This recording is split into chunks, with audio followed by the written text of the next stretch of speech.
कि after result वहां किस तरह के रिएक्शन। लेकिन चावला साहब, एक ट्वीट आपने कर दिया फौरन कुनकुरी पर, पाटन पर क्या बोलिएगा साहब?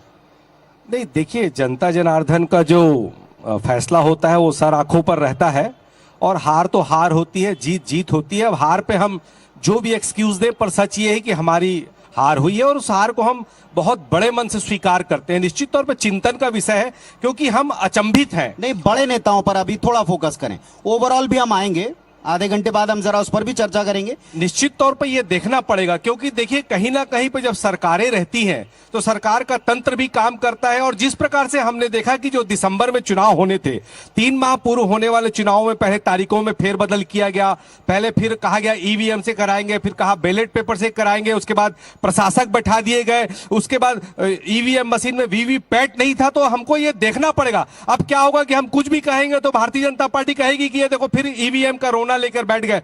पर मैं ये कहना चाहूंगा कि जब ये सारी चीजें इस प्रकार की होती हैं तो कहीं ना कहीं शक और शंका का दायरा आता है। और भूपेश बघेल जैसे वरिष्ठ और बहुत ही सक्रिय बूथ लेवल पे मजबूत है, दो कारण दीजिए जिस पर मैं उत्तर लूं।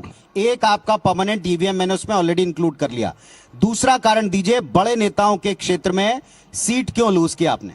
निश्चित तौर पे देखिए, हो सकता है जो बड़े नेता है वहीं पर ज्यादा षड्यंत्र हुआ हो, बिल्कुल ये शक के दायरे में है। क्योंकि मैं जहां तक भूपेश बघेल जी को जानता हूं, पार्टी की या नेता की कोई गलती नहीं है। नहीं, मैं बिल्कुल नहीं। और दूसरा षड्यंत्र, क्योंकि मैं ये मानता हूं कि बूथ स्तर पर जिस प्रकार की मेहनत भूपेश बघेल जी अपने क्षेत्र में और पूरे प्रदेश में करते हैं, तो कुम्हारी और पाटन और अमलेश्वर की हार जो है वो एक मतेन स्वीकार नहीं की जा सकती। जिस प्रकार टीएस सिंहदेव जी अंबिकापुर में लगातार, आगे कोई कदम या जुबानी जमा खर्च नहीं, निश्चित तौर पर कुछ ना कुछ कदम अब उठाना पड़ेगा, इस पर चिंतन करनी पड़ेगी, समीक्षा भी करनी पड़ेगी। रजा साहब, एक